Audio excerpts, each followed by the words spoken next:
Hello and welcome to Spice Lab UK. My name is Owen Parfitt and today we are interviewing Radio Wave Breakfast presenters Jed and Hayley. We are honoured for them to be our first guests. Come in, I'll show you around. Okay. Good morning and welcome to Spice Lab UK. Today I'm interviewing Jed and Hayley from Radio Wave Breakfast Show. Hayley, what inspired you to become a radio presenter? When I was about your age, so when I was a teenager, I used to get quite a bit of homework, and I wasn't allowed to have the TV on. I wasn't allowed any distractions, but my mum did say I could have the radio on while I did it. And I never really listened to the radio much as a really young person, but as a teenager, I got to listen to it and like it. And it was kind of at about 12 or 13, I decided that they had, in my opinion, what was the coolest job in the world. So I pretty much made up my mind there and then that that's what I wanted to do. Jed, what makes you determined to get up every morning to be a radio presenter? I don't know. I really like what we do. As in, it's a great job. So that's why. If you don't like your job, it obviously makes it more difficult. So yeah, we get up early, but I really like what we do. And I think what's interesting when it snows, for example, I think what's great is that I'm always sort of thinking, right, and I set my alarm for about 3 o'clock in the morning, because then if I wake up and it's really bad and you think I have to walk to it, you see it as sort of a duty that you've got to be there, because then you're the one that lets everybody else know that, hey, there's going to be major problems and stuff like that. So yeah, for me it's I don't know, it's sort of making sure that everybody else is going to be all right, and you just want to be on the radio just to have a laugh, really. So yeah, it's a great job, best job in the world. Hayley, did you ever see yourself becoming a radio presenter?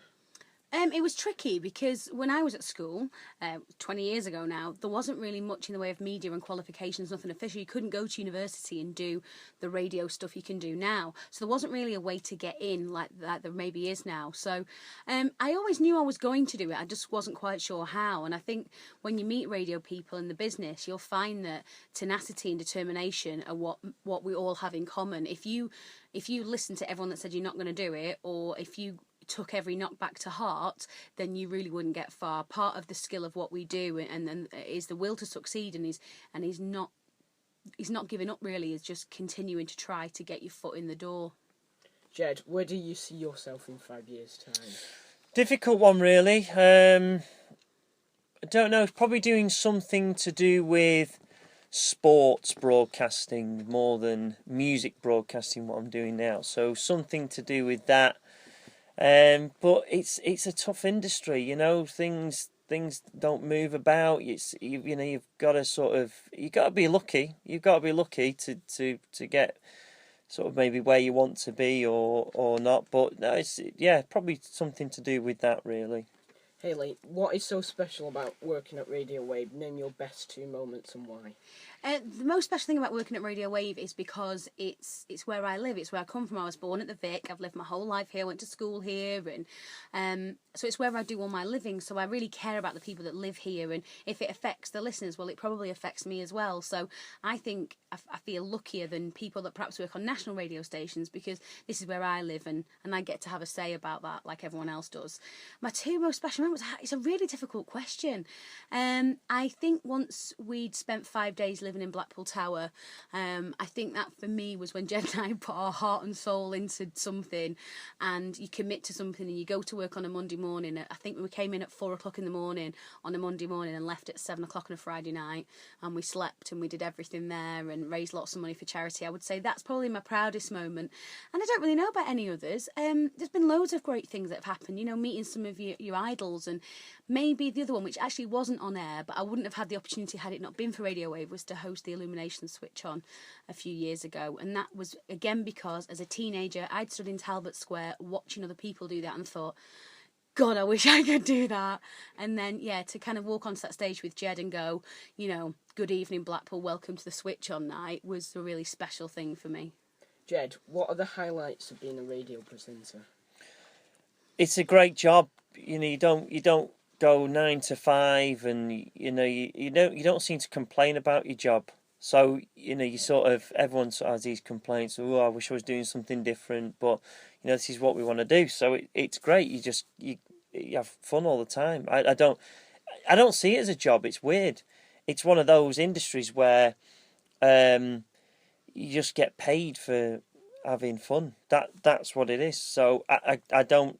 It's weird. Yeah, it's strange how you sort of someone actually pays you at the end of the month for it all. But because you'd be doing it, and I did it before for free. So someone's paying me now to do exactly what I did for free, which is weird.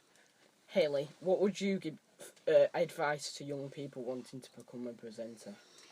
The first thing, my only regret is a weird way to start this answer, but my only regret is not getting a degree. If I could go back, I would have told my 16-year-old self to go and get a degree, and then just knock on doors. And as I said earlier on, just be persistent. If it's what you want to do, be persistent and then listen to the feedback you get. If you send in a demo or you send in some material, then listen to what people have to say about it. Because it's a bit like when you watch The X Factor and people think they've got it and they can sing, and then when you hear them and they really can't, and someone needs to tell you, because I genuinely believe not everybody can be a presenter. You need to think on your feet. You need loads of different sort of skills, really, and it's one of those jobs you can't really learn how to do it. You can either do it or you can't, and I think sometimes listen to the advice that you're given, but keep trying. And maybe if you're not good enough to be a presenter, there's other things you can do. You know, sometimes people are a bit shy about being a presenter, but make great producers who contribute a little bit to the on-air output and enjoy that, but wouldn't like to sit there on their own for 4 hours and present a whole show.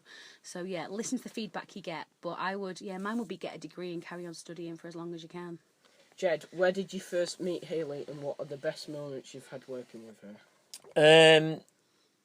We first met when I was when I came to sort of make tea for the late night guy, and that's how I got into radio, making cups of tea like most people did. And then you worked it from there. So it'd have been that there. It would have been sort of yeah, something like that. So it'd have been around that time. So that's when we first met. So around about, what's that, 13 years ago. Best moments, yeah, probably like Hayley said before, 5-day breakfast. That was great. That was just good fun, wasn't it? Really, from Monday to Friday. And it was just us. There was no one else. No, yeah, and it was just, that was a good laugh. And like I say, when everyone, because it was busy during the day, but when everyone packed up, went home at 5 o'clock, 6 o'clock, and then it's just us till for 12 hours, 6 in the morning, and the sort night of watchman. thing. Yeah, night watchman and his weird cat.